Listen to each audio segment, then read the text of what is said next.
Hazra area MIC গেটে আজ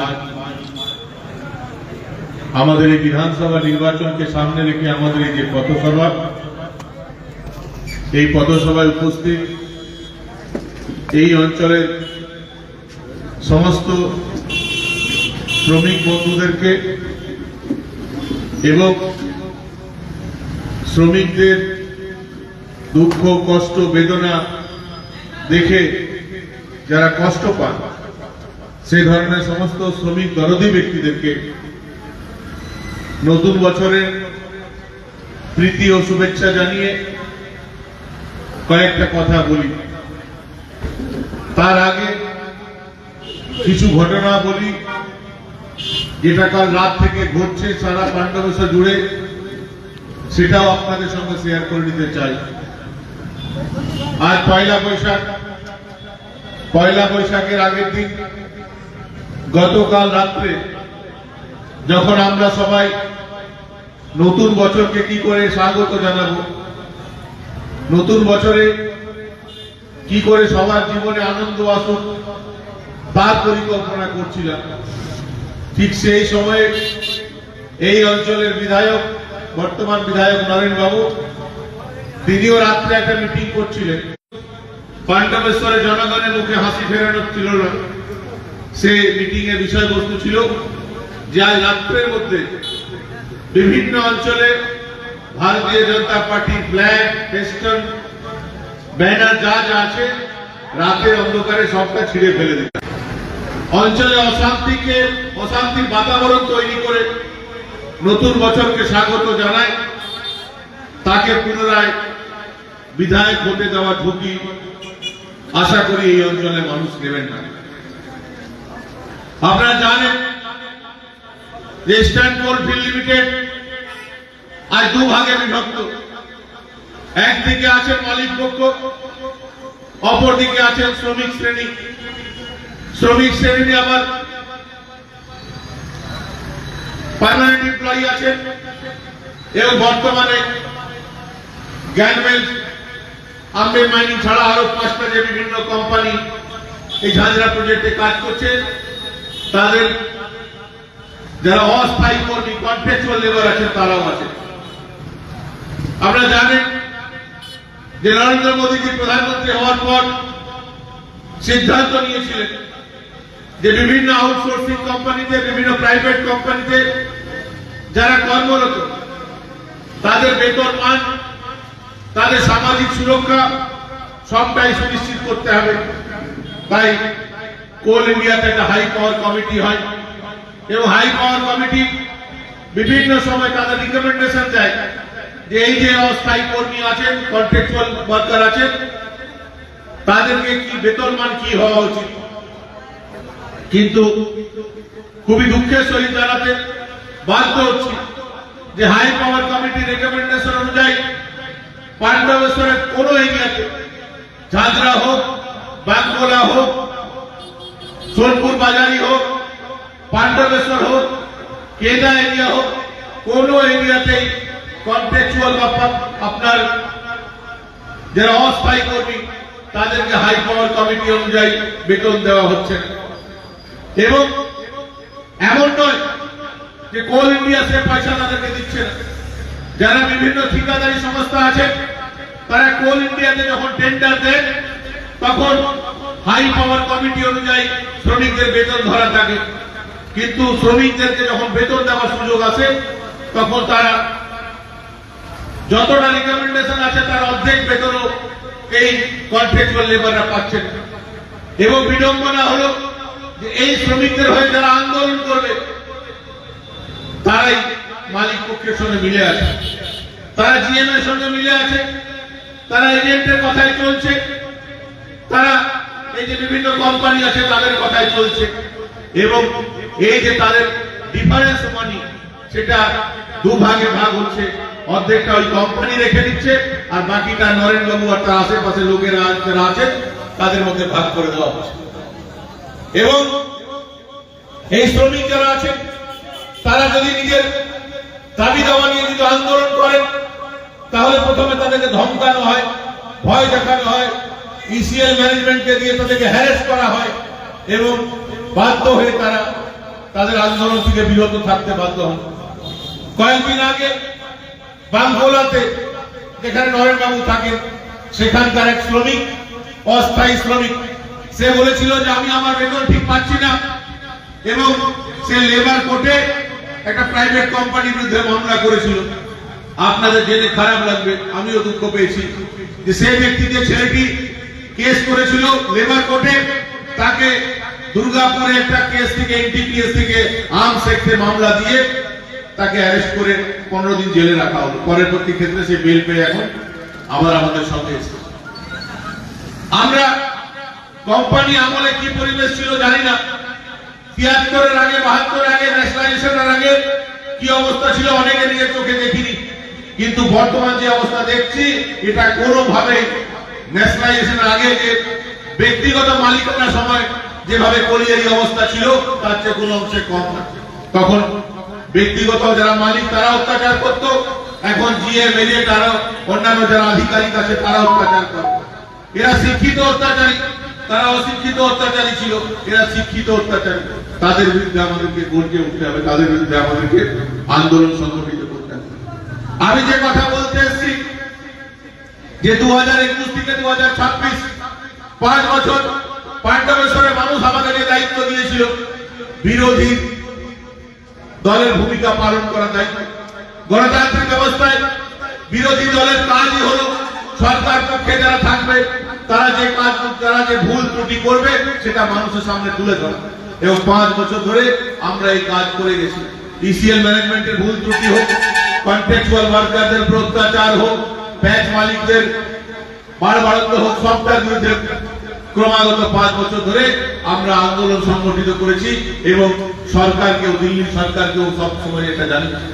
আমি শুধু একটা প্রশ্ন করি, বর্তমানে নরেনবাবু আছেন বিধায়ক, ওনাকে প্রশ্ন করি, একটা ঘটনা দেখান 5 বছর ধরে আপনি বিধায়ক আছেন, শুধুমাত্র একটা ঘটনা দেখান যেখানে আপনি শ্রমিকদের হয়ে মালিকের বিরুদ্ধে বা কোম্পানি যারা এজেন্ট আছে, ম্যানেজার আছে, জিএম আছে তাদের বিরুদ্ধে লড়াই করেছেন। একটা ঘটনা দেখান। আর আমাদেরকে বলি 5 বছর ধরে একটা ঘটনা দেখান যেখানে আমরা সিএমডি বা জিএম এর সঙ্গে মিটিং করেছি। কোনোদিন মিটিং করি না। সিএমডি হোক, জিএম হোক, ডিপি হোক, ডিটি হোক, 50 বার রিকোয়েস্ট করলে আমরা ওদের সঙ্গে বসিনি, কেন আমরা জানি এদের সঙ্গে বসা মানে এদের স্বার্থ সিদ্ধি করানো, আমাদেরকে দিয়ে নিজের কাজ করাবে। আমাদের খুব ক্ল্যারিটি আছে, আমরা কিন্তু শ্রমিকদের পক্ষে, শ্রমিকদের হয়ে লড়াই করার জন্য আমরা আছি। আগামী দিনে এই অঞ্চলে যারা স্থায়ী কর্মী হোক, অস্থায়ী কর্মী হোক, যারা যারা আছেন তাদেরকে বলছি যে আপনারা জোট বাঁধুন, আপনারা আমাদেরকে শক্তি দিন, আপনারা আমাদেরকে আশীর্বাদ করুন, আপনারা আমাদেরকে এমন ক্ষমতা দিন যাতে আগামী দিনে আপনাদের লড়াই আমরা লড়তে পারি। এমন নয় যে আপনাদের কষ্টের কথা আমি বলিনি, আপনাদের কষ্টের কথা বারবার বারবার দিল্লি অব্দি আমি পৌঁছেছি এবং আপনারা ইতিমধ্যে জেনেছেন মাননীয় স্বরাষ্ট্রমন্ত্রী অমিত শাহজি তিনি এসেছিলেন দুদিন আগে উত্তরাতে, তিনি বলে গেছেন যে পাণ্ডবেশ্বরে ভারতীয় জনতা পার্টি জয়লাভ করলে তিনি এমন ক্ষমতা নিশ্চয়ই আমাদের হাতে দেবেন যাতে আপনাদের সমস্যার সমাধান আমরা করতে পারবো, এই অঞ্চলে খনিজ অঞ্চলের মানুষের সমস্যার সমাধান করতে পারবো। স্বরাষ্ট্রমন্ত্রী নিজের মুখে এটা বলে গেছেন। এবার আমাদের দায়িত্ব এই সিটটি, পাণ্ডবেশ্বর সিটটি স্বরাষ্ট্রমন্ত্রীর হাতে তুলে দেওয়া, দেশের প্রধানমন্ত্রীর হাতে তুলে দেওয়া। এই সিট যদি আমরা প্রধানমন্ত্রীর দিকে তুলে দিতে পারি তাহলে পাণ্ডবেশ্বর আগামী দিনে এই পুরো জেলায়, পুরো পশ্চিম বর্ধমান জেলাকে পথ দেখাবে। আগামী দিনে সিন্ডিকেট রাজ বন্ধ হবে, অর্থের বিনিময়ে এই যে 5টা কোম্পানি আছে, গ্যানমেল সমেত আরো 5টা কোম্পানি, অর্থের বিনিময়ে এখানে যে ছেলেদেরকে চাকরি দেওয়া হয় সেটা বন্ধ হবে। যখন এই কলিয়ারিগুলো চালু হচ্ছিল তখন আশেপাশে গ্রামের লোকেরা ভেবেছিলেন যে হয়তো আমাদের ছেলে মেয়েদের এখানে কর্মসংস্থান হবে, কিন্তু আজ আপনারা নিজেরাই জানেন শুধুমাত্র যারা তৃণমূল কংগ্রেসের নেতৃত্ব দিচ্ছে সেরকম গুটি কয়েক 3-4 জনকে 1 লক্ষ, 1.5 লক্ষ, 2 লক্ষ টাকা বেতন দিয়ে রেখে নেওয়া হয়েছে, তাদেরকে কাজ করতে হয় না, ডিউটি করতে হয় না। আর তার বিনিময়ে তাদেরকে দায়িত্ব দেওয়া হয়েছে যে কোন গ্রামের যুব সমাজ গ্রামের যুবক যুবতীরা যেন আন্দোলন সংগঠিত না করতে পারে। একবারও কি দেখেছেন কোন তৃণমূল কংগ্রেস নেতাদেরকে, কোন তৃণমূল কংগ্রেসের শ্রমিক নেতাকে একবারও দেখেছেন কি এই কোম্পানির বিরুদ্ধে আন্দোলন সংগঠিত করতে? আপনি পাবেন না। কেননা এরা সবাই পেরোলে আছে, কেউ 2 লক্ষ টাকা পায়, কেউ 1.5 লক্ষ টাকা পায়, কেউ 1 লক্ষ টাকা পায়। এই কোম্পানি লোকেরা এদেরকে পুষে রেখেছে, চলতি ভাষা বলতে গেলে পুষে রেখেছে, এবং তার বিনিময়ে এরা ওদের চাটুকারিতা করতে ব্যস্ত। আমি কথা দিয়ে যাচ্ছি যে 4 তারিখের পর যত নিয়োগ হবে এই অঞ্চলে বিভিন্ন গ্রামে গ্রাম কমিটি তৈরি করা হবে। গ্রাম কমিটিতে সেই গ্রামের মাস্টার মশাইরা থাকবে, সেই গ্রামের পোস্টমাস্টার থাকবে, সেই গ্রামে অন্যান্য যারা গুণী ব্যক্তিরা আছেন তারা থাকবে। তারা বসে ঠিক করবে গ্রামের কোন ছেলেটার বেশি প্রয়োজন, এবং গ্রাম কমিটির মাধ্যমে, গ্রাম কমিটির রিকমেন্ডেশনের মাধ্যমে আগামী দিনে অর্থের বিনিময়ে এখানে কিন্তু ভ্যাকেন্সি ফিল আপ হবে না। যারা যোগ্য, যাদের প্রয়োজন আছে, পার্শ্ববর্তী যত গ্রাম আছে সমস্ত গ্রামের বেকার যুবক যুবতীদেরকে এখানে যে বিভিন্ন কোম্পানি কাজ করছে সেই কোম্পানিগুলোতে অর্থের বিনিময়ে না, যোগ্যতার ভিত্তিতে তাদের কর্মসংস্থানের ব্যবস্থা করা হবে। এই প্রতিশ্রুতি আমি দিচ্ছি। অনেকে বলছে কি করে আপনারা ঠিক করবেন, কে চালাবে আপনাদের সরকার, কিভাবে আপনারা আপনাদের কর্মপদ্ধতি কি হবে? আমি বলে যাই 5-4 তারিখের পর পাণ্ডবেশ্বরের বিভিন্ন অঞ্চলের ক্ষমতা থাকবে গ্রামের মানুষদের হাতে, আমাদের হাতে ক্ষমতা থাকবে না। এটা ঠিকই যে বিধায়ক হিসাবে হয়তো আমি থাকবো, এটা ঠিকই যে আমাদের দলের কর্মীরা, আমাদের দলের নেতারা নেতৃত্বে থাকবে, কিন্তু সিদ্ধান্ত নেওয়ার ক্ষমতা আমাদের হাতে থাকবে না।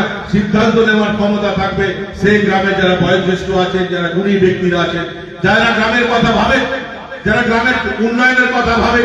বলুন তো, যখন ন্যাশনালাইজেশন হয়েছিল তখন কি বলেছিল যে বিভিন্ন কলিয়েরি যেখানে আছে তার আশেপাশে 5 কিলোমিটার 10 কিলোমিটার মধ্যে যত গ্রাম আছে তাদেরকে অন্যান্য সুবিধা দেওয়া হবে।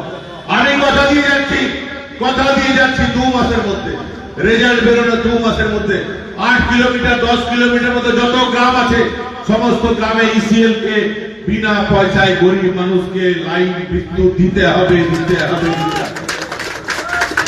এখন লাইন কেটে দিচ্ছে, 5 ঘন্টা লাইন থাকবে না, 6 ঘন্টা লাইন থাকবে না। আপনার ছেলে মাধ্যমিক পরীক্ষা দিল, যখন মাধ্যমিক পরীক্ষার প্রস্তুতি নিচ্ছিল তখন ইসিএল লাইন কেটে দিয়ে কস্ট কন্ট্রোল করছে। কস্ট কন্ট্রোল আমাদের অঞ্চলের ছেলেদের পড়াশোনার সময় তোমার কস্ট কন্ট্রোল। তোমাদের ছেলেরা আধিকারিক যারা আছে বড় বড়, তাদের ছেলেমেয়েরা বাইরে পড়াশোনা করবে, তারা এসির হাওয়া খাবে, এসির হাওয়াতে তারা পড়াশোনা করবে, আর আমাদের গরিব খেটে খাওয়া মানুষের ছেলেদের পড়াশোনার সময় কস্ট কন্ট্রোল যদি করতে হয় তাহলে এই অফিসারদের বেতন কমানো হবে। কি কাজ করে এরা? পায়ের উপর পা রেখে সবসময় ঘুরে বেড়ায় আর গরিব শ্রমিকদের উপর অত্যাচার করে, গরিব মানুষের অত্যাচার করে। আমি কথা দিয়ে যাচ্ছি। আর একটা কথা বলি, কিছু ইসিএল আধিকারিক আছে বিভিন্ন জায়গায় নোটিশ, এই ঘর খালি করতে হবে, ওই ঘর খালি করতে হবে।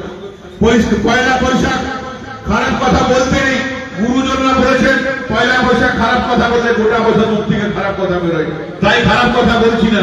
কিন্তু এইটুকু বলছি যে আধিকারিকরা আছেন, ইসিএল যে অফিসাররা আছেন, এটা আপনাদেরকে পরিষ্কার করে বলে দিতে চাই, যারা ইসিএল এর ঘরে বসবাস করছে, একজন গরিব ব্যক্তিকে ঘর থেকে যদি বের করার চেষ্টা করেছেন তাহলে 2026 আপনার ভালো যাবে না। দোসরা বৈশাখ থাকলে আরো অন্যভাবে বলতাম, কিন্তু পয়লা বৈশাখ করে বলছি ভালো যাবে না। তাই বলছি ওইসব দিকে হাত বাড়াবেন না। আর 8 ঘন্টা লোডশেডিং, 9 ঘন্টা লোডশেডিং করে কস্ট কন্ট্রোল করা যাবে না। কয়লা যখন বিক্রি করছিল তখন কস্ট কন্ট্রোল হচ্ছিল না। কয়লা চোরেদেরকে যখন হাজার টন কয়লা যখন বিক্রি করছিল জিএমরা আর নরেন চক্রবর্তী মিলে, তখন কস্ট কন্ট্রোল হচ্ছিল না। পরে ছাই যখন মিশিয়েছ তখন কস্ট কন্ট্রোল হচ্ছিল না। আর পলাশ পান্ডের প্রতিবাদ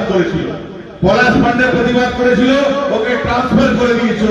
আমি বলে যাই 1 মাসের মধ্যে 4 তারিখ রেজাল্ট বেরোবে, 4 মে রেজাল্ট বেরোবে, 4 জুনের মধ্যে পলাশ পান্ডেকে আবার ফিরিয়ে আনবো, আবার এখানে কাজ করবে। কোন অফিসারের হিম্মত নেই। নরেন বাবুকে খুশি করার চেষ্টা, নরেন বাবু চেয়েছেন কি অপরাধ ছিল, কি অপরাধ ছিল পলাশে? তার এটুকু অপরাধ ছিল, সে বলেছিল দুর্নীতির সঙ্গে আপোষ করবে।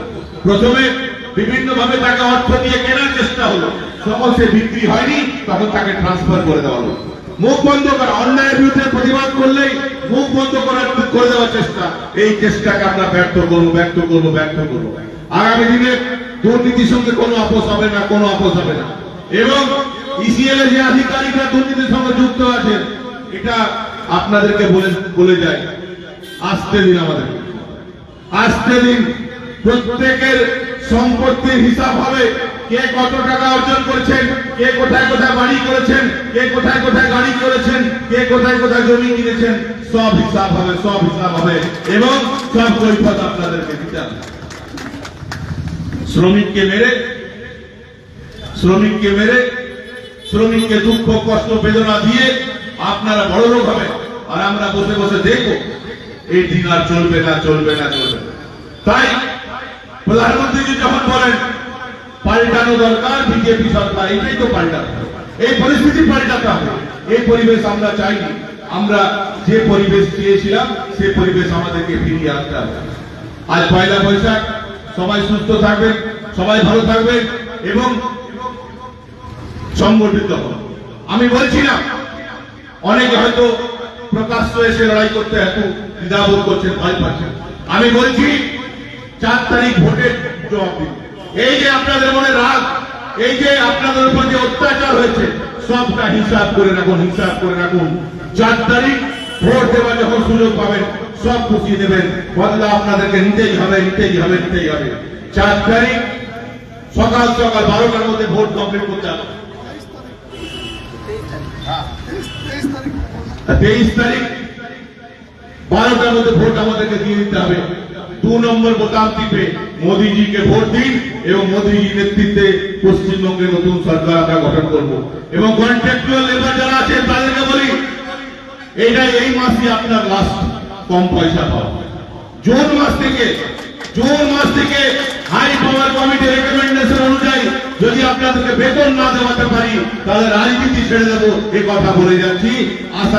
আশা করি আপনারা আমাদের উপর বিশ্বাস করবেন।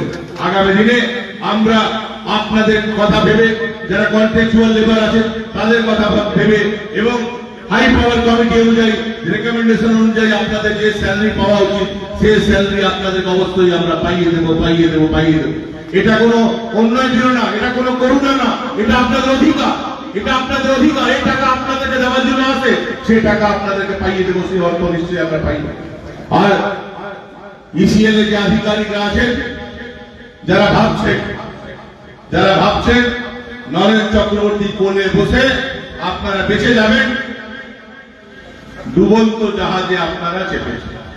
ও নিজেও ডুববে, আপনাদেরকেও ডোবাবে, ও নিজে ডুববে, আপনাদেরকে ডোবাবে। ওই জাহাজে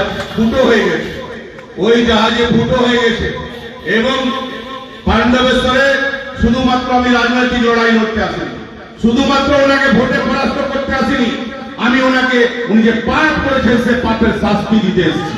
কেউ বাঁচাতে পারবে না, কেউ বাঁচাতে পারবে না। 2021-এর পর নির্বাচনে জয় পরাজয় থাকে। এর আগে আমরা কি দেখেছি, যে দল ভোটে জিতে যায় একদিন বিজয় মিছিল করে, একদিন মিষ্টি বিলি করতে পারে, আবির লাগাতে পারে, ফটকা ফাটাতে পারে, এটা হয়, সবাই করে। আপনিও তাই করতে পারতেন, কিন্তু আপনি কি করলেন? শুধু এখানে সীমিত থাকলেন না, বহুত আপনি যারা বিজেপি করেছিল তাদেরকে কি করে রক্ত ধরানো যায়, কি করে কাজ থেকে বসিয়ে দেওয়া যায়, কি করে মিথ্যা মামলা দেওয়া যায়, এটা কেন করেছে? এর শাস্তি আপনাকে পেতে হবে না? আপনি শুধুমাত্র রাজনৈতিক ব্যক্তি হিসাবে যদি নিজেকে প্রমাণ করতে পারতেন, আপনাদের সঙ্গে আমার লড়াইটা রাজনৈতিক থাকে। কিন্তু আপনি ব্যক্তিগত স্তরে লড়াই গেছেন, আপনি কাউকে ছাড়েননি। আমার মায়ের নিয়ে খারাপ কথা বলেছেন, আমার মরা বাবা নিয়ে খারাপ কথা বলেছেন, আমার স্ত্রী নিয়ে খারাপ কথা বলেছেন। এটা আপনার রুচিতে বাদে। আপনি যে ভাষায় কথা বলেন, আপনার পরিবারের নিয়ে আমি সেই ভাষায় কথা বলতে পারবো না। আমার সে শিক্ষা দিতে নেই। আমার বাবা মারা গেছেন, আমাকে সে শিক্ষা দেননি। আমার আপনার সঙ্গে লড়াই, যা কিছু বলার আপনাকে বলবো। তাই বলে আপনার পরিবারের নিয়ে কটু কথা বলার আমার ইচ্ছাও নেই, রুচিও নেই এবং এটা কোনোদিন আমি করবো না। আপনি যা করছেন করুন, যা বলছে বলুন, কিন্তু আমি বলছি মানুষের জবাব।